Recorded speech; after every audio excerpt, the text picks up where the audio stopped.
అద్భుతమైన వీడియోలు ఖడ్గం మినిస్ట్రీ అనే ఈ ఛానల్లో బైబిల్కి సంబంధించిన ఇలాంటి లేటెస్ట్ వీడియోస్ అప్డేట్స్గా వస్తాయి. ఈ ఛానల్ని సబ్స్క్రైబ్ చేసుకుని వాళ్ళు సబ్స్క్రైబ్ చేసుకోండి, తెలియని వారికి షేర్ చేయండి.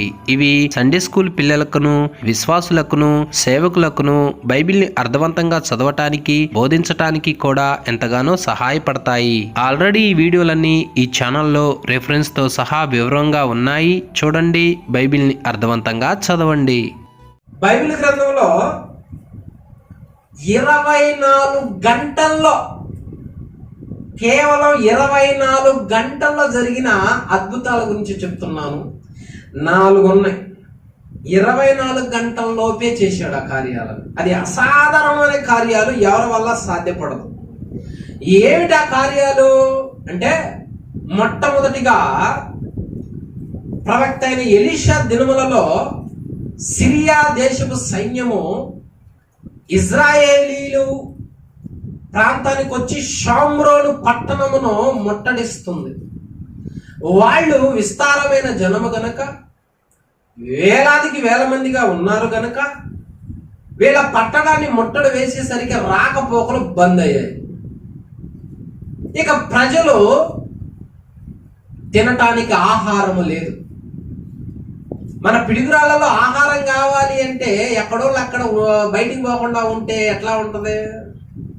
లారీలు రావాలి, బస్సులు రావాలి, ఆటోలు రావాలి, మనం వెళ్ళాలి, కొనుక్కోవాలి, రవాణా ఉంటుంది. ఆ రాజు ఏం చేశాడంటే మొత్తాన్ని ఆ పట్టణం చుట్టూ ముట్టడి వేసి ఇక వాళ్ళకి ఏమీ అందకుండా చేశాడు. ఇలాంటి పరిస్థితుల్లోనే షామ్రోను పట్టణ నివాసుల మీదకి వచ్చిన కరువు సామాన్యమైంది కాదు. ఎలాంటి కరువో తెలుసా? సామాన్యమైన కరువు కాదు అదే. ఆ కరువులో 2 ఆడోళ్ళు అరుచుకుంటున్నారు. రాజుగారేమో పట్టణ ప్రాకారం మీద తిరుగుతూ వెళుతుంటే 2 ఆడోళ్ళు అరుచుకొని రాజా అంటుంది ఒక ఆమె. ఏమి నీ బాధ ఏంటి, ఎందుకు అరుస్తున్నావు తల్లి అంటే ఆమంటాదే, అయ్యా పట్టణంలో కరువు ఉంది, తినటానికి తిండి లేదు. ఆ కరువు చేత మా కడుపు మాడి మాడి మాడి తట్టుకోలేక ఇదిగో నాతో ఉన్నదే, ఈయనకు ఒక బిడ్డ ఉన్నాడు, నాకు ఒక బిడ్డ ఉన్నాడు. ఈరోజు ఆహారానికి నా బిడ్డను వండుకొని తిందాం, రేపు ఆహారానికి నీ బిడ్డను వండుకొని తిందామని మాట్లాడుకున్నారంట ఇద్దరు. ఆ కరువును భరించలేక. అంటే ఏ టైపులో వచ్చి ఉండాలి కరువు? ఎంత సిచ్యువేషన్. మనకి చాలాసార్లు కరువు వచ్చాయి, కానీ పిల్లలు వండుకొని తినే అంత రాలా మనకే. ఆ భక్తులకు వచ్చినంత మనకేమి రాలా. అప్పో సప్పో తెచ్చుకొని తింటాం, పనికో వెళతాం, ఏదో ఒక పరిస్థితి వస్తుంది, అసలు మనకు ఆలోచనే రాదు. కానీ ఎంత కడుపు మాడితే, ఎంత ఆకలి అయితే, ఎంత ఎదురు చూస్తే కడుపును పుట్టిన బిడ్డనే చంపుకొని తినాలనుకున్నారు వాళ్ళు, వంట చేసుకుని తినాలనుకున్నారు వాళ్ళు. ఇక భరించలేదు. కొన్ని లక్షల మంది ఈ విధమైన వేదనకు గురవుతున్నప్పుడు తీసుకున్న నిర్ణయం అంట. ఓకే అని మాట్లాడుకొని ఒకరోజు ఒక బిడ్డను వంట చేసుకొని శుభ్రంగా తిన్నారు. బతకాలి కదా. తిన్న తర్వాత నెక్స్ట్ డేకి నీ బిడ్డని అంటే ఇవ్వడం లేదా? నా బిడ్డను వండుకొని తిన్నంగా మాట్లాడుకొని, మరి నీ బిడ్డ నీవి ఏంటంటే ఆ బిడ్డను దాచిపెట్టి ఇవ్వనంటుంది ఆమె. ఇది గొడవ. రాజా ఊరెవరు రాజుగారి దగ్గరికి ఇవ్వడానికి దొంగతనం చేసిన తీర్పు వస్తే ఆ దొంగతనం చేసిన తీర్పు కంటే సహజం అనుకోవచ్చు. ఇదేంది విచిత్రమైన వాదన వచ్చింది ఆయన దగ్గరికి. ఏ రాజు దగ్గరికి రాని వాదన వచ్చింది. ఏమిటి మీ బాధ? ఏం చెప్పమంటావులే, ఇది జరిగిందని చెప్పారు. ఆ రాజుగారు బిత్తరపోయి, నా జీవితంలో ఇంత క్రిటికల్ పరిస్థితి నేను చూడలేదని వస్త్రాలు చింపుకొని ఏం అర్థం కాక ఏడుస్తా ఉంటాం. ఈ ప్రజల బాధను పోగొట్టాలంటే, వాళ్ళ నోటికి అంత ముద్ద అందించాలంటే, ఈ కరువు నుంచి విడిపించాలంటే, ఈ పిల్లల ప్రాణాలు బ్రతికించాలి అంటే రాజయ్యుళ్ళు కూడా నా వలన కూడా కాదే అని చేతులెత్తేసారు. మనం కూడా చాలా సందర్భాలలో కొన్ని క్రిటికల్ పరిస్థితుల్లో, కొన్ని కరువుల్లో, కొన్ని ఇబ్బందుల్లో చేతులు ఎత్తేస్తాం. పెద్దవాళ్ళు చేతులు ఎత్తేస్తారు. అది రోగమైనా, మానసిక బాధ అయినా, భయంకరమైన పాపమైనా, ఏ స్థితిలోనైనా మన చేయి దాటిపోయినప్పుడు ఏం చేస్తామంటే కేకలు పెడతాం. ఇంకెవరు మనల్ని ఆదుకునే వాళ్ళు ఉండరు. అంత కరువు వచ్చింది లక్షల మంది దగ్గరికి. ఏం చేయాలమ్మా? ఎవరు ఆదుకోవాలి? పై అధికారులు ఉన్నారంటే వాళ్ళ పరిస్థితే బాధలా, మరి మనల్ని ఎవరు ఆదుకోవాలి? పెద్దోళ్ళకి మర పెడుతుంటే వాళ్ళే ఏడుస్తున్నారు, మేమేం చేసామంటున్నారు వాళ్ళు. ఇప్పుడు ఈ ప్రజలందరి మీదకి ఏమొచ్చిందేమో కరువు. ఎవరి వల్ల కావటంలా, ఎవరో చేయి తునియటల్లా, ఆదుకోవటంలా. ఉన్న వాళ్ళందరూ వాళ్ళ ప్రాణాలు ఎలా కాపాడుకోవాలో అర్థం కాక వాళ్ళన్న పిల్లలు వండుకొని తింటున్నారు. ఇంత ఘోరమైన పరిస్థితి. నరమాంస భక్షకులు ఎక్కడో లేరు, వాళ్ళలోనే ఉన్నారు. వీళ్ళకేమో ఇంత భయంకరమైన ఒత్తిడి, కరువు. కానీ ఈ రాజుగారు ఏడుచుకుంటా, పాస్టర్ గారు ఎక్కడ ఉన్నారు? అరే వాడి తల, అరే ఏడన్నాడు రావాడు, అది ఆ ఇంట్లో ఉన్నాడు, అరే నువ్వు ముందు పోరా అని ఒక ఆయన పంపించి ఆయన వెనకాలే వచ్చి రాజుగారు పాస్టర్ గారి దగ్గరకు వచ్చి, నా ప్రజలు నాశనం అయిపోతున్నాను, నా రాజ్యం చెడిపోతుంది, పిల్లలు పాడైపోయి చచ్చిపోతా ఉన్నారు, ఆకలికి అల్లాడిపోతున్నావు, నేను కూడా నీరసించిపోయా, ఏం చేసేది? ఇక నేను ఎందుకు దేవుడి కోసం కనిపెట్టాలి, ఆయన ఏం చేసిండు అంటున్నాడు. అప్పుడు ఎలీషా ప్రార్థన చేస్తే దేవుడు ఒక మాట చెప్తున్నాడు. చూడండి, 2వ రాజుల గ్రంథం 7వ అధ్యాయము 1వ వచనం. అప్పుడు ఎలీషా ఏమని? యెహోవా మాట ఆలకింపుము. ఏమనగా? రేపు ఈ వేళకు, అంటే అగు ఎన్ని గంటలు? నేను ఇప్పుడు వాక్యం చెప్తున్నా. రేపు ఇదే సమయానికి టైం ఎంత లెక్కేస్తే ఎంత అవుద్ది? 24 hours. ఇప్పుడు యెహోవా ఎలీషాకు చెప్తున్నాడు, ఎలీషా రాజుకు చెప్తున్నాడు. యెహోవా సెలవిచ్చినది ఏమనగా రేపు ఈ వేళకు ఏం జరుగుతుందంట? షోమ్రోను ద్వారమందు రూపాయి 1 అంటే ₹1 ఒక్క మానిక సన్నని పిండి. ₹1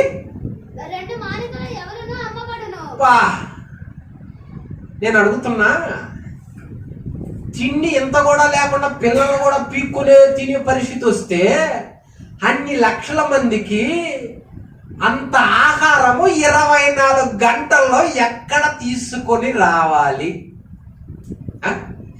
రాజుగారి దగ్గర కొట్లలో లేవే, గూడెల్లో లేవే, పొలంలో లేవే. మరి ఇంతమంది ఆహారం ఎలా తీరుతుందే? ఇంతమందిని ఎలా పోషించాలి, వాళ్ళ పిల్లల్ని ఎలా కాపాడాలి అని మనుషులు మనం అనుకోవచ్చు. మనం కూడా అనుకుంటాం కొన్ని సందర్భాల్లో. నా పరిస్థితి పోతా అన్న డౌట్ వస్తుంది. నా పరిస్థితి పోదు, అంత భయంకరమైన పరిస్థితి, కరువులు వస్తాయి కొన్ని సందర్భాల్లో. మనుషులుగా మనం ఎంతవరకు ఆలోచిస్తామంటే సాధ్యమైనంత వరకు, నాకు అంచనా ఉన్నంత వరకు, ఐడియా ఉన్నంత వరకు ఈ బ్రతికింతే అనుకుంటాం. దేవుడు మనలాగా ఆలోచించేవాడు కాదు. నేను అందుకే ఆయనకు అసాధ్యమైంది ఏమన్నా ఉన్నదా అనేది.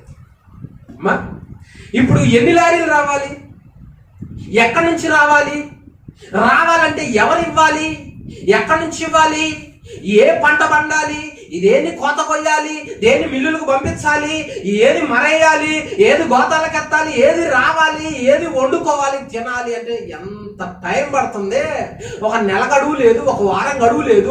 24 hours కరువుని కొట్టివేయబోతున్నా అంటున్నాడు దేవుడు.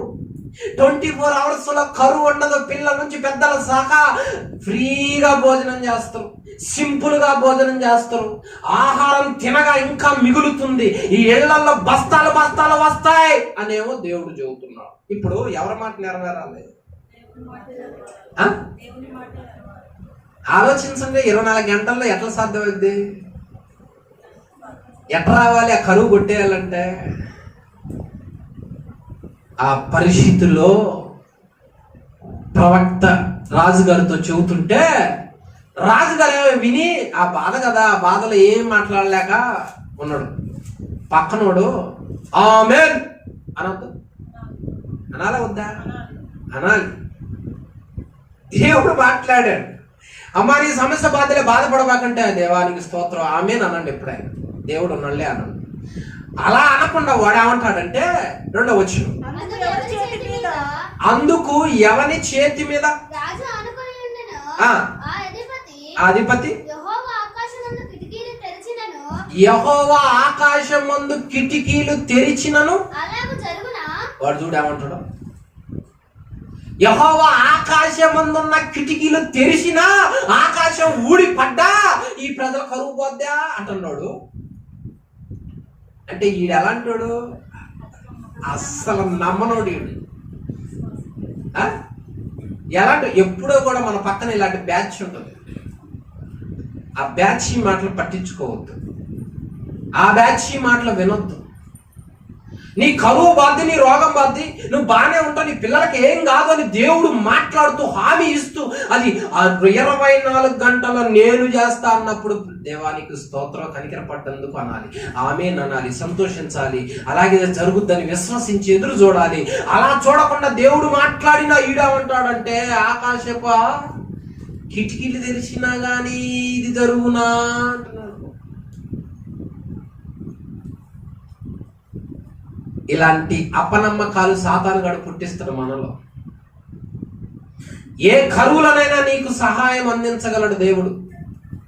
ఏ పొజిషన్ లో నువ్వు ఉన్నా సహాయం నీకు అందించగలడో, ఎటు నుంచైనా తీసుకొని రప్పించగలడో, ఎక్కడి నుంచైనా నీకు ఆదుకొనగలడో. ఆయనకు అసాధ్యం లేదని నువ్వు నమ్మాలి. ఎలీషా నమ్ముతుండు, దేవుడు చెప్పిండు బాధపడొద్దు అని. మన పక్కన ఉన్న వాళ్ళు కూడా అంటారు, ఇంకా దేవుడు నీకు ఏం చేయడు, నేను చేయి వదిలిపెట్టేశాడు అని. ఒకవేళ ఆయన నీకు తోడుగా ఉంటే ఇంత పరిస్థితి వస్తున్నా నేను ఎందుకు ఆదుకోలేకపోయాడు అని కూడా అంటావు. నువ్వు నవ్వులు పాలైతుంటే ఎందుకు పట్టించుకోలేదు అని కూడా అంటావు. దేవుడు కనుదృష్టి తన బిడ్డల నుంచి తప్పిపోదో. ఆయన ప్రేమ కలిగిన వాడు. ఎవరు చేయలేని కార్యం ఇది.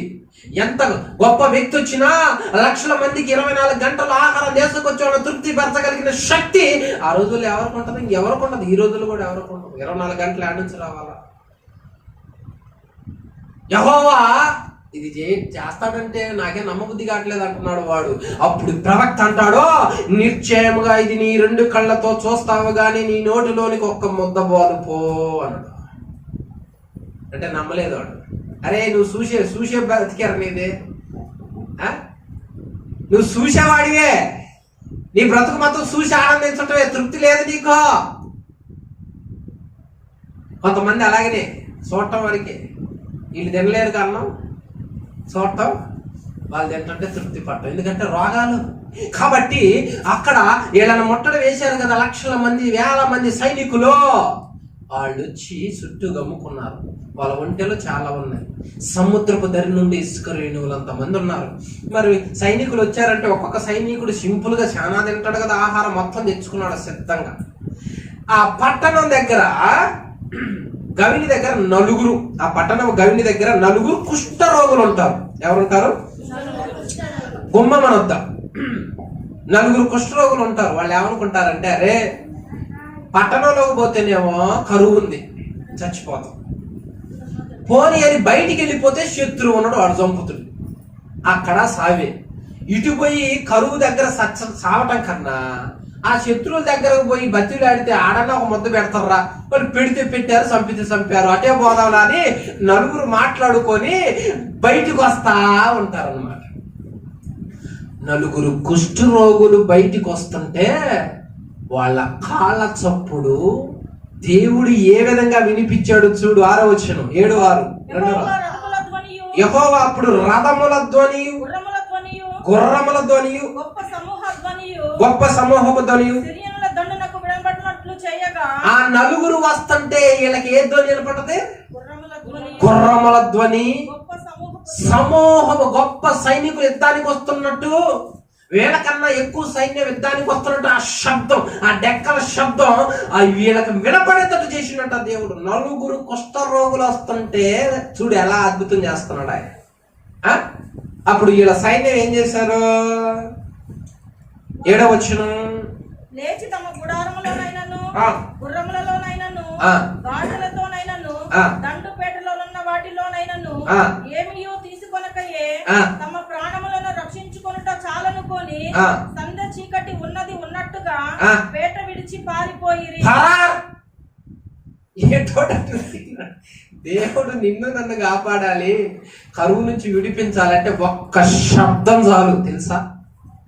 ఒక్క శబ్దం చాలు, నీ రోగాన్ని ఒక్క మాట చాలు, నీ కరువుని ఒక్క మాట చాలు, ఒక సౌండ్, ఒక శబ్దం, ఒక అద్భుతం చాలు. అది ఎంతోసేపు పట్టదు. నిన్ను ఎదురిస్తున్న వాళ్ళు, నీ మీదకు వస్తున్న వాళ్ళని ఆయన సింపుల్ గా తరిమి కొట్టగలడు. ఇది మనకు అసాధ్యమే అమ్మా. పరారయ్యారు వాళ్ళు. ప్రాణాలను కాపాడుకుంటే సాల్లే అని ఒంటెల్ని, ఆహారాన్ని, బంగారాన్ని, నగలను మొత్తం ఆడు వదిలిపెట్టి పరార్. ఈ కుష్ఠరోగులు ఆడికొచ్చారు. ఆడికొచ్చి చూసేసరికి ఒక్కడ కనపడట్లా. గుర్రాలు అక్కడే ఉన్నాయి, నగలు అక్కడే ఉన్నాయి, తిండి అక్కడే ఉంది, మాంసం అక్కడే ఉంది, భోజన పదార్థాలు విస్తారముగా ఉన్నాయి. అన్ని పదార్థాలు మనకు ఒక్కసారి కనపడితే మన రియాక్షన్ ఎట్లుంటుంది అంటావు? ఎట్లుంటుంది రియాక్షన్? ఒక 10 రకాల మాంసం కనుక వరుసన వండి పెడితే మేస్త్రి గారు ఎట్లుంటుంది అనుకున్న మనకి. ఈ పిల్లలు కనుక తరిగిండంటే తింటామేమో కానీ లాక్కోటే సరిపోద్ది, తన్నుకోట తిట్టుకోటే సరిపోద్ది. ఆ కుష్ఠరోగులు అక్కడికి వచ్చేసరికి అన్ని చూసి ఆనందం తట్టుకోలేక అదిగో ఒక గుడారంలోనికి పోయి దిట్టంగా తిన్నారంట, బిర్రుగా తిన్నారంట. తిని ఎంత దోచుకుంటారమ్మా, విస్తారమైన నగలు ఉండే అంత దోచుకొని మొత్తం ఒకసారి దాచిపెట్టి ఎంత దోచుకున్నా ఇంకా ఉంది. అప్పుడు ఒకడు అంటాడు, ఒరే ఇది మంచిది కాదురా, ఇంత సంపద, ఇంత ఆహారం ఏడుంది, మన ఇంత ఉండగా పట్టణంలో ఉన్న వాళ్ళ ఆహారానికి అల్లాడిపోతున్నారు, రాజుగారికి చెబుతారు ఆ పోరా అని రాజుగారికి చెప్పగానే రాజుగారు వచ్చి సైనికులు పంపించి పరిశీలించి చూసిన తర్వాత అప్పుడు వచ్చారు వాళ్ళు. వచ్చేసరికి ఆ దండు పేట మొత్తం పరారైపోయినది. ఇశ్రాయేలీ ప్రజలు వచ్చి అక్కడ ఉన్న వాటిని దోచుకున్నంత దోచుకొని ఎవరికి ఎన్ని కావాలో అన్ని తీసుకున్నారు. తీసుకున్న తర్వాత అందరి దగ్గర డబ్బులు ఉన్నాయి, ఆహారం ఉన్నదే.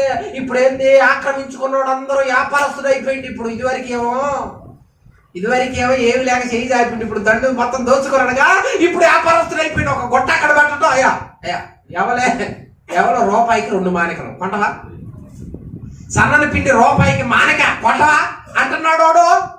అది వరకు తినడానికి తిండి లేనోడు ఒక్కసారిగా గొప్ప అక్కడ పెట్టి వ్యాపారం చేస్తాడు. కడుపు నిండా ఆహారం పెట్టిండు. 24 గంటల్లో ఇది జరిగింది. 24 గంటల్లో వాళ్ళు ఆహారం తింటున్నారు. దేవుడు అన్నమాట నెరవేర్చినాడు. ఇక ఆ ద్వారం ముందు జనం కిక్కిరిసిపోయారంట ఆహార పదార్థాలు కొనుక్కోవటానికి రావటానికి. ఇందాక చెప్పానే, యెహోవా ఆకాశపు కిటికీలు తెరిచిన ఇది జరుగునానడే. వాడినే పెట్టారు ఆ రోజు ఉద్యోగానికి అక్కడ, నువ్వు ఎడ కాపలాగా అయిరా అని. ఆడికొచ్చి జనాన్ని కంట్రోల్ చేయాల్సినోడు ఆ జనం ఈయన పడేసి కాళ్ళ కింద తొక్కేసరికి వాడు ఆడు చచ్చిపోతాడు. ఎలీషా ప్రవక్త చెప్పిండిగా, నువ్వు చూస్తారే, నువ్వు చూడటం వరకే, నీకు ముద్ద దిగదు అంటే 24 గంటల ఎవరు చెప్పింది జరిగింది చూడండి. 16వ వచనం, జనులు బయలుదేరి సిరియనుల దండుపేటను దోచుకున్నారా? కాబట్టి యెహోవా మాట చొప్పున రూపాయి 1 ఒక మానిక సన్నని పిండియు 2 మానికల యవలను అమ్మబడెను. ఏడమ్ముతున్నారు చెప్పండి, మనమన్నా కొనుక్కున్నా పోయి. అట్లా అమ్ముతున్నారంటే ప్రార్థనకి ఎందుకు వస్తారు? ప్రార్థన కూడా ఆపుకున్నారు బస్తాలకి. నేను అడుగుతున్నా, అంత కరువు 24 గంటల్లో కొట్టివేసిన ఆయన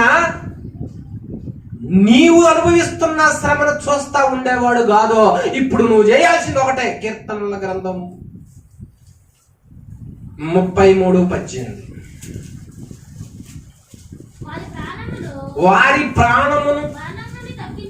వారి ప్రాణమును మరణము నుండి తప్పించుటకును, కరువులో సజీవులుగా వారిని కాపాడుటకును యెహోవా దృష్టి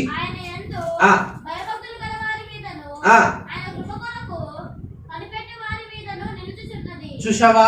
కరువులో ఎవరైతే ఆయన కృప కొరకు కనిపెడతారో, ఎదురు చూస్తారో, ఆయన యందు భయభక్తులు కలిగి ఉంటారో వాళ్ళ మీద ఉన్నదంట ఆయన దృష్టి.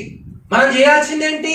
అంత గొప్ప అద్భుతము, అంత లక్షల మందికి కావాల్సిన పదార్థాలు దేవుడు ఇచ్చి, వస్తువులను ఇచ్చి, వాళ్ళ కరువును తీసేసి, వాళ్ళ పిల్లల ప్రాణాలు పోతుంటే, వాళ్ళందరినీ వండుకొని తింటుంటే అది ఆపగలిగిన దేవుడు మన జీవితంలో కార్యాలు ఎందుకు చేయడు? మనల్ని ఎందుకు వదిలిపెడతాడో? మనల్ని ఎందుకు మరణానికి అప్పగిస్తాడో? మనల్ని ఎందుకు అవమాన పాలుగా చేస్తాడో? ఆయన కృప కొరకు కనిపెట్టు, ఆయన వైపు చూడు, దృష్టించు.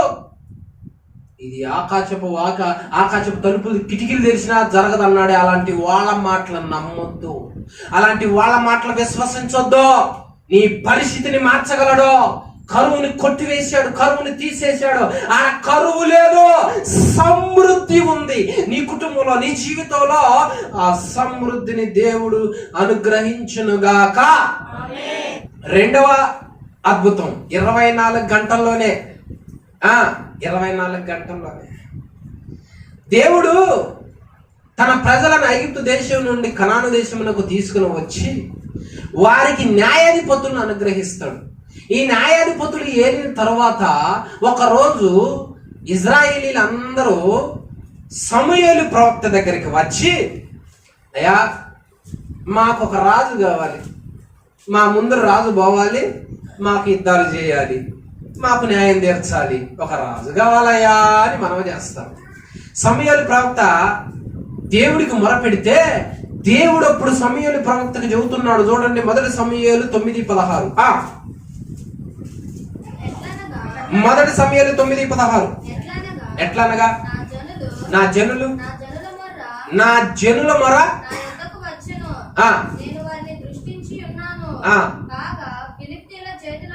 ఫిలిస్తీన్ల చేతిలో నుండి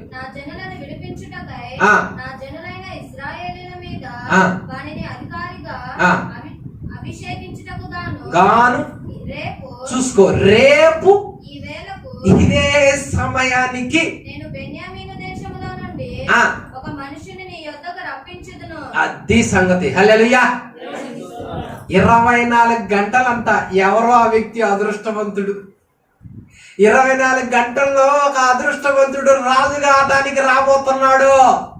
24 గంటల్లో గణపరచబోతున్నాడు, తల పైకెత్తబోతున్నాడు, అభిషేకించబోతున్నాడు. ఆ వ్యక్తి తలని పైకి లేపబోతున్నాడు. ఎవరో ఆ 12 గోత్రాలలో అదృష్టవంతుడు ఎవరో. ఒక వ్యక్తిని దేవుడు గణపరచాలి, లేపాలంటే ఎంత పని, ఎంతసేపు. అంత గొప్ప స్థానంలో ఒక వ్యక్తిని కూర్చోబెట్టడానికి ఒక వ్యక్తి మీద ఆయన కనుదృష్టి పడుద్ది. ఇక్కడికి నువ్వు వచ్చావంటే ఎప్పుడు కూడా నువ్వు తక్కువ అంచనా వేసుకో. ఎవరిని ఎప్పుడు ఏ రేంజ్కి లేపుతాడో మనం చెప్పలేము. చివరి గోత్రం 12 గోత్రాలలో చివరి గోత్రం బెన్యామీను గోత్రం. ఆ బెన్యామీను గోత్రంలో కీష్ అనే ఆయన ఉన్నాడు. ఆ కీష్ అనే ఆయనకి ఉన్న ఒక్క కొడుకు సౌలు ఆయన పేరు. ఆ కుటుంబం ఎన్నికలేంది, ఆ కుటుంబం విలువ లేనిది, ఆ కుటుంబం గొప్ప అయింది కాదు, పెద్ద పేరు ప్రతిష్టలు కలిగింది కూడా కాదు. ఇంతటి ఘనమైన స్థానంలో దేవుడు ఆయన కూర్చోబెట్టడానికి సమూయేలు ప్రవక్త ఎదుటికి అదే సమయానికి రప్పించడానికి దేవుడు అతనితో డైరెక్ట్ గా మాట్లాడట్లా. ఒకరోజు గాడిదలు కాస్తుంటే పోతాయి, అతను అయ్యే ఉరుకుతాయి. చూడు దేవుడు కార్యాలు. మనం కొన్ని నష్టాలు జరిగినాయి అనుకో, దాన్ని వేరే విధంగా ఆలోచిస్తాం. ఒక వ్యక్తిని దేవుడు ఆయన దగ్గరికి ఎలా ఆకర్షించుకుంటాడో చూసుకో. ఒక వ్యక్తిని దేవుడు ఎలా పట్టుకుంటాడో చూసుకో. అతన్ని ఏమో గొప్ప స్థానంలో నిలబెట్టడానికి 24 గంటలు టైం పెట్టాడు. ఆ టైంలో అతను అక్కడికి రప్పించడానికి ఆ గాడిదలను ఏం చేస్తుంది, కాసేపు తీసి పక్కన పెడతాడు. మనల్ని కూడా కొన్నిసార్లు మాట పట్టుకోవటానికి ఏం చేస్తాడంటే కొంతసేపు ఆరోగ్యం తీసి అక్కడ పెడతాడు. కాసేపు ఆరోగ్యం తీసి అక్కడ పెడతాడు. అప్పుడు లేదు కుయ్యి అని మూనుకుంటే అప్పుడు వస్తావు. అయ్యా తప్పైందయ్యా, అయ్యా ఆరోగ్యం అయ్యా. కొన్నిసార్లు కొన్ని సమస్యల్లో అట్ట పెడతాడు. అప్పుడు ఏం జరుగుతుందంటే మెదలకుండా ఆయన సన్నిధికి వచ్చి కూర్చుంటాడు. దేవుని కార్యాలు ఎంత అద్భుతంగా ఉంటాయి. అందుకే మన ఊహకి అందం. వాక్యాన్ని బాగా చదివినప్పుడే అలాంటి కార్యాలు మనకు అర్థమయ్యేది.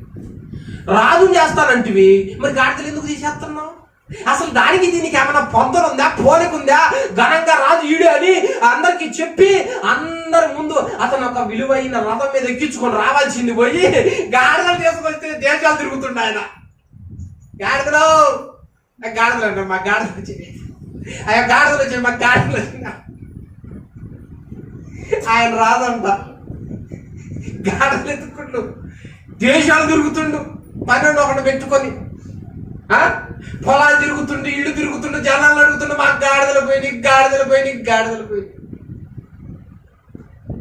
అప్పుడు గాడిదలు పోయిని అని తిరుగుతున్న వాడే ఇజ్రాయేలీలకు ఒక తలలాగా చేయబోతుండ దేవుడు 24 గంటల్లో. ఇప్పుడు ఆరోగ్యం పోయింది, ఇప్పుడు బలహీనతలు ఉన్నా, ఇప్పుడు బంధకాల్లో ఉన్నా అని నువ్వు అనుకోవచ్చు. కానీ నీ మీద దేవుడు పెట్టిన ప్రణాళిక తలాంతు గొప్పది, ఉన్నతమైనది. నువ్వు ఆ దృష్టితో చూస్తే బానే ఉంటుంది. నువ్వు వేరే దృష్టితో చూస్తే తిరిగిండు దేశాలు తిరిగిండు, ఎక్కడా కనపడట్లా. పని అంటాడు, ఒరే వద్దులేరా మన బతుకట్టు అయిపోయింది, ఇంకా ఈ పాలను రాసి పెట్టుంటే మనం ఏం చేస్తాంలే కానీ, అరే మా నాన్న నా గురించి దిగులు పెట్టుకుంటాడు, బెంగ పెట్టుకుంటాడు, ఒక్కడే కొడుకుని ఇంక తిరిగి పోదారారా అంటాడు పనోడితో. ఆ పనోడు అంటాడు, ఉండో ఇంత దూరం వచ్చాం, అనుకునే సాధించి తీసుకుపోకపోతే ఎట్లా, మన వల్ల కాలేదు. కానీ ఈ పట్టణంలో దైవజనుడు ఒక ఆయన దగ్గరకు పోతే మనకు ఒక జాడ చెప్తాడు, పోదాంపా అంటాడు. అనగానే ఏమంటాడు, అరే మనం తెచ్చుకునే మొత్తం ఆ హోటల్లో ఈ హోటల్లో టీలు టిఫిన్లు బిర్యానీ తినేసరికి అయిపోయినాయి. మన ఆయన దగ్గరికి తీసుకుపోయేసరికి ఏమి లేవుగా, మన దగ్గరికి ఎంట్రా కానికేం పెట్టాలరా. బాధపడబాకండి యజమానుడు గారు, నా దగ్గర ఒక పావు తులం చూసావా, పావు తులం వెండి ఉందే. అసలు ఎట్లా నడిపిస్తుండో చూడు. ఒక వ్యక్తిని నలిపి, ఒక వ్యక్తిని తిప్పి, ఒక వ్యక్తిని ఆ గాడిదలు తీసేసి ఆయన దగ్గరికి ఆకర్షించుకుంటాడు. మనకి కొన్ని నష్టాలు వచ్చినప్పుడు మన ఆలోచనలు వేరుగుంటాయి, కానీ దేవుడు ఆలోచనలు వేరుగుంటాయి. ఒరే ఇప్పుడు తిరుగుతున్నావేమో, ఇప్పుడు ఏడుస్తున్నావేమో, ఇప్పుడు బాధపడుతున్నావేమో, ఇప్పుడు అనారోగ్యం అనుకుంటున్నావేమో, ఇప్పుడు అప్పులు అనుకుంటున్నావేమో, ఇప్పుడు చెడ్డ పేరు అనుకుంటున్నావేమో, ఇప్పుడు దిక్కులేని వాడివి, పేరు లేని వాడివి, ఒక అట్టడుగా ఉన్నవాడివి అనుకుంటున్నావేమో. నువ్వే ఒక రోజు ఒక తలలాగా నిలబడబోతున్నావురా నా దృష్టిలో అంటాడు దేవుడు. హల్లెలూయా. ఎక్కడో గాడిదలు పోయి అని ఇల్లు అడుగుతూ తిరుగుతున్న వాడు, కష్టపడి ఎండకి తిరుగుతున్న వాడిని దేవుడు ఒక ఉన్నతమైన ఉద్దేశం పెట్టి ఉంచాడు అక్కడ. జనాల్లో మనకు లేకపోవచ్చు, కానీ ఆయన చెప్పినట్టు నడిస్తే మనకు ఉంటుంది అక్కడ. తిరిగాడు, అలసిపోయాడు, పనులను అడిగితే నా దగ్గర పావుతాలో వెండుందిలే, పోదాం అన్నాడు. సరే పోదాలి ఏం చేస్తాలే, మా నాన్న అక్కడే కొడుకు నైట్ అన్నం తింటం లేదు, దిగులేసుకున్నాడేమో మా నాన్న, నేను ఎప్పుడు కనపడాలి అయ్యా, నేను ఎప్పుడు అనాలి, మా నాన్న కొడుకా అని ఎప్పుడు అనాలి, నా నోట్లో అంత మొత్తం ఎప్పుడు పెట్టాలి అని ఆయన ఇది ఆలోచించుకుంటూ, ఎట్టనే ఒకడు పోయిందంటే బాధే కదా. ఆ బాధపడుకుంటా పోయారు. ఆడికి పోయి అక్కడ నీళ్లు తోడుకుంటుంటే కొంతమంది నేలకు వస్తే, అమ్మా ఈ పట్టణంలో దైవజనుడు మొన్నడో వచ్చిండు, ఆయన పోయి కలుసుకోపోయింది. సరే పోదాం పారా. ఎప్పుడైతే సమూయేలు ప్రవక్త ముందుకు సౌలు అట్లా వచ్చి నిలబడతాడో, అక్కడ రాయబడింది ఒక మాట చూడు. ఎన్నో వచ్చును, 17వ వచనం, మొదటి సమూయేలు గ్రంథం 9:17. సౌలు సమూయేలునకు కనపడగానే ఇతడే నా జనులను ఏలునని అతనితో సెలవిచ్చాను. హల్లెలూయా. నేను ఎందుకు వచ్చిన ఆడికి? మీరు ఎందుకు వచ్చారు? ఇంట్లో రాగలయా, ఇంట్లో ఉప్పు పప్పు లేదయా, ఇంట్లో అప్పులయ్యా, పరిస్థితి బాగా ఇల్లు లేదయా అని మనం అంటున్నాం. ఆయనేమో అదేంద్ర నాయన నువ్వే తల, నా దృష్టిలో ఉన్నతమైన స్థానంలో ఉన్నావు. ఆయన తలంపులు అలా ఉన్నాయి. వెంటనే అతను కనపడగానే దేవుడు చెబుతుండే, ఇతడే నేను కోరుకున్నా, ఇతడే వీళ్ళకి తల. దేశాలు తిరిగి వచ్చాడు, గాడిదలు పోయినాయి. అవి బాగుపోతే రాడుగా. మా నాయన వదిలిపెట్టి నేను రానట్టు అక్కడే కొడుకు కదా. దేవుణ్ణి ఎవరిని ఎలా నడిపించాలో ఆయనకు బాగా తెలియదు. నేను ఎందుకు వస్తా, లేకపోతే మమ్మల్ని వదిలిపెట్టి నేను ఉండలేను. అసలు మమ్మల్ని వదిలిపెట్టే ఉండలేను, నేను డాడీకి పోయి ఉండలేను. అలాంటి వాడిని నువ్వు రావులేరా అని ఎక్కడ ఏం పెట్టాలో అది పెట్టి, అప్పుడు నేను ఊడిపడ్డా. అర్థమైందా? శక్తి కలిగిన దేవుడు మన మీద ఉంచిన ఆలోచనలు, ప్రణాళికలు, చిత్తాలు గొప్పవి. కానీ మనం ఆలోచించే ఏంటో తెలుసా? బాయిలో తిరిగే కప్పే. మనం ఎప్పుడు ఇంతే, ఏముంది రోజు పని చేసి వద్దాం, ఆ కేజీ బియ్యం తీసుకొద్దాం, ఒక 1/2 కేజీ టమాటాలు తీసుకుంటాం, కందిపప్పు తీసుకుంటాం, 4 ఎండి మిరగాయలు, కొంత నూనె, కొంత ఉప్పు, పప్పు వేస్తే కూర అయితే తిందాం, నిద్రపోదాం, మళ్ళీ పని. సాయంత్రం ఉదయం అయ్యేసరికి పిల్లలు లేపుదాం, ఆడొక 10 ఈడొక 10 ఎత్తి స్కూల్కి పోతారు, కాలేజీకి పోతారు. ఇంకంతే మన ఆలోచనలు. కానీ దేవుడి ఉద్దేశంలో, దేవుడి నిర్ణయాలు ఎలా ఉన్నాయంటే గొప్పగా ఉన్నాయి. ఇతడే నేను కోరుకున్నా నీ దగ్గరికి నడిపించా. గాడిదలు పోయి నేను బాధలో ఉండాలి కానీ మనోడు ముందు అది ఆయన దగ్గరకు రాగానే ముందు ఆ వార్త చెప్పు అంటాడు. తర్వాత సౌలు గవనియందు సమూయేలును కలుసుకొని దీర్ఘదర్శి ఇల్లు ఏది, దయచేసి నాతో చెప్పమని అడగగా ఆయనే అడుగుతుండు. వెనకటకంట ఎవడో పెళ్లి కొడుకుని చూసి పెళ్లి కొడుకు ఎవడు అన్నాడంట. పెళ్లి కొడుకు ఎవరయ్యా? ఆ పాస్టర్ గారి దగ్గరకు వచ్చి ఆయనే అడుగుతున్నాడంట. ఆ పాస్టర్ గారి దగ్గరకు వచ్చి ఇక్కడ దైవజనుడు ఏడి అంటే తెలియదు పాపం. ఎవరు సేవకుడో కూడా తెలియదు పాపం ఆయనకి. ఎవరు ఎలాంటి వారో కూడా తెలియదు ఆయనకి. అంత స్థితిలో ఉన్నాడు అనమాట ఆయన. అప్పుడు ఆయన ఏమంటాడు?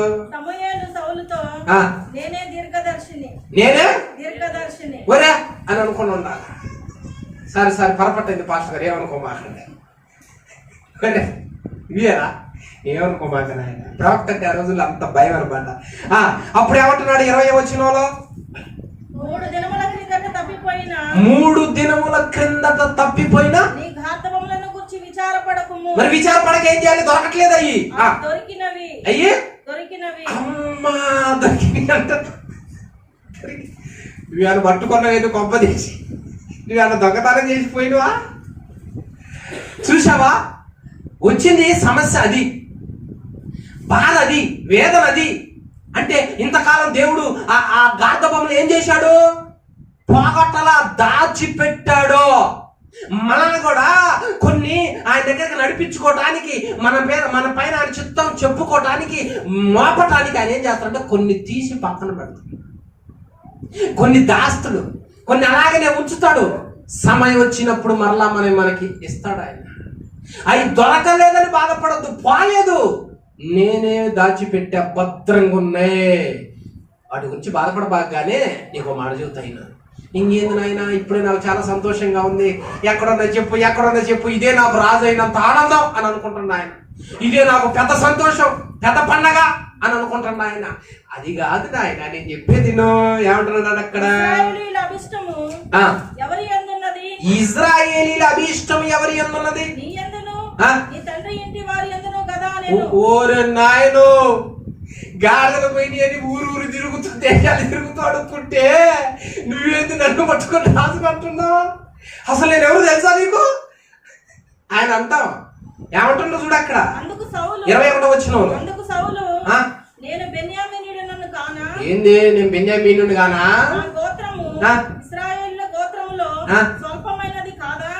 నేను అంత టాలెంట్ నాకు లేవు, నేను స్వల్పమైన గోత్రం, నా ఇల్లు కూడా అంత పేరుది కాదు.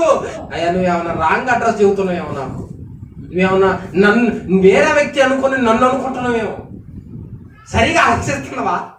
షాకింగ్ వస్తుంది అక్కడ. ఇందాకేమో తప్పిపోయింది దొరికింది అనేసరికి అక్కడ షాక్ అయిపోయిండు. ఇప్పుడు నువ్వు రాదురా, నువ్వు గాడిద కోసం అడిగేవాడు కాదురా, గాడిదలే గుంపే నీ దగ్గర ఉంటుంది రా, గాడిదలకి యజమానురా నువ్వు అంటాడు. ఏం చేయాలి ఆయన? ఏం మాట్లాడుతుండ్రేనా? ఏం చెబుతుండ్రేనా? నేను వచ్చింది ఎందుకు? ఏం చెప్పేది ఏంటిది? ఇజ్రాయేల్ అభిష్టం నీ మీదే ఉంది.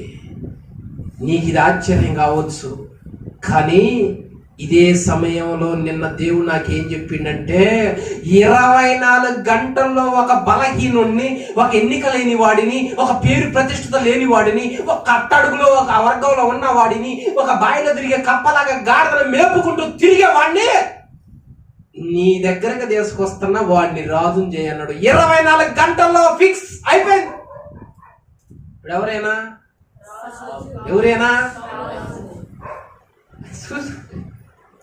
అరే సౌలు అనొకసారిగా కత్తి పీక మీదకి వస్తుంది. దేవుడు గణపరచదలుచుకుంటే, దేవుడు హెచ్చించదలుచుకుంటే ఒక్క రోజు చాలు, ఒక గంట చాలు, ఎంతో సమయం పట్టదో. అందుకు ఆయన చేసింది ఏంటంటే మొదట గాడిదల్ని తీసేయటం, 2 తిప్పటం. ఇప్పుడు నేను తిప్పుతున్నాడేమో, కొన్ని తీసేసి తిప్పుతున్నాడేమో, నలక కొడుతుండేమో. ఎదురు చూడు. మోషాని కూడా 40 సంవత్సరాలు అప్పుడు ఆయన ఐగుప్తు దేశం నుంచి పారిపోయి మిద్యాన దేశానికి వస్తే 45 సంవత్సరాలు కాపించిండు గొర్రెల్లో. తిరుగు. దాని వెనక ఉన్నతమైన ప్రణాళిక. మనం కూడా అలా ఆలోచించాలి. ఈ కష్టం ఎప్పుడు పోద్ది అంటే తిప్పుతున్నాడు దేవుడు నిన్ను కొత్త రోజు. ఓర్చుకో, తర్వాత నీ మీద పెట్టిన ఉద్దేశాలు గొప్పవే. నువ్వే రాజువే, నేను కాను, నాకంత లేదు, నా పేరు నా బజార్కి తప్ప రెండో బజార్కి తెలీదు అంటాడు ఆయన. నేను రాజునేది అంట, నువ్వు రాజువే అని ఆ పనుని పక్కకు పంపించి తైలపు బుడ్డి 10వ అధ్యాయం మొదటి వచనంలో తైలపు బుడ్డి తీసుకొని తైలపు బుడ్డి పట్టుకొని సౌలు తల మీద తైలము పోసి అతని ముద్దు పెట్టుకొని యెహోవా నిన్ను అభిషేకించి తన స్వాస్థ్యం మీద అధిపతిగా నియమించి ఉన్నాడు అని చెప్పి హల్లెలూయా సెలవిచ్చాడు. ఏమయ్యాడు? అభిషేకించాడు. 24 hours. ఇప్పుడు ఆ స్థానానికి రావాలంటే ఎంతమందిని చంపాలంటావు? ఎంతమందికి పట్టు చీరలు ఇవ్వాలా? లేకపోతే ఎందుకు వస్తారు జై కొట్టడానికి? ఎంతమందికి చికెన్ పలావులు మంచాలా? ఎన్ని గూడు కొట్టాలని చేయాలా? ఎంత రాజకీయం చేయాలా? ఎంతైనా తిప్పాలా ఆ స్థాయికి రాలంట. అంత చేసినా 24 గంటలకు రావడం కష్టం. జీవం కలిగిన దేవుడు ఒక వ్యక్తి అట్టడుగునున్న వ్యక్తిని ఏ రేంజ్కి తీసుకుపోయాడు చూడు, ఒక్క 24 గంటల్లో. ఇది గొప్ప అద్భుతం, పెద్ద అద్భుతం సౌలు జీవితంలో. దీన్ని బట్టి ఆయన ఏమంటాడంటే, నా యందు నమ్మకంగా ఉండో, నా మాటకి లోబడో, నీ పోయినప్పుడు బాధపడొద్దు, ఓర్చుకో, తిరుగు. కానీ ఒకనాటికి అది ఎందుకు జరిగిందో నీకు అర్థం అవుద్ది. ఇప్పుడు ఆయన అర్థం చేసుకోవాలి, గాడిదలు పోయింది ఎందుకు కావాలా, గాడిదలు పోయింది ఎందుకు కావాలా, నన్ను ఇక్కడ సరైన దగ్గరికి నడిపించటానికి కావాలా గాడిదలు పోయింది, తిరిగి ఏడకి రావటానికి కావాలా. అప్పుడు అర్థమైంది దానికంటే ఒక వ్యక్తిని దేవుడు ఇలా ఆకర్షించుకుంటాడు. అర్థమైందా? చూడండి లేఖనం. మనం ఊహించు వాటి కన్నను అడుగు వాటి కన్నను. ఎఫెసీయులకు రాసిన పత్రిక 3:20. ఇక్కడే టైం అయిపోయింది. ఎఫెసీయులకు రాసిన పత్రిక 3:20. తన శక్తి చొప్పున మనము అడుగు వాటి కంటేను ఊహించు వాటి కంటేను అత్యధికముగా చేయ శక్తి గల దేవునికి క్రీస్తు యేసు మూలముగా సంఘములో తరతరములు సదాకాలము మహిమ కలుగును గాక. ఆమేన్. మనం ఊహించు వాటి కంటే నేనేం ఊహించుంటాడు మహా, ఏం ఊహించాల. గాడిదలు కూడా పోయి ఇంటికి పోదాం అనుకున్నాడు ఆయన, అదే ఆయన ఊహించింది. ఈయన ఊహకు కూడా అందలా నేను రాదవుతాను. అట్టెందుకు నా ఊహకి ఎప్పుడన్నా అందింది, నేను మైకి పెట్టుకుని చెబుతానని. దేశాలు ఎందుకు తిప్పిండి అనుకున్నావు? మరి కష్టం తెలియనోడికి రాజు మీద రాజస్థానం ఇస్తే ఎట్లా? కష్టం తెలియనోడు తిరగనోడు రాజస్థానం ఇస్తే ఎట్లా? పిచ్చోడి చేతికి రాయించినట్టే ఉండదు. అందుకనే ఆ కష్టం విలువ అతను ఎరిగేటట్లు, తెలుసుకునేటట్లు, ఆ శ్రమ పడేటట్లు అతను అట్లా నలగొట్టి అతను వాటిలో ఉన్న కొన్ని తీసి పక్కన పెట్టి ఏం ప్లాన్తో నడిపించిండో చూసేవా. 24 గంటల జరిగింది ఇదంతా. అందరికీ వందనములు. ఖడ్గం మినిస్ట్రీ వీడియోలకు సంబంధించిన బుక్కు ప్రింట్ అయి సిద్ధముగా ఉన్నది. మొదటి బుక్కు ఈ కనిపించే 30 అంశాల మీద ఉన్నది. కావలసిన వారు ఈ నెంబర్కు కాల్ చేసి ఆర్డర్ చేసుకొనగలరు.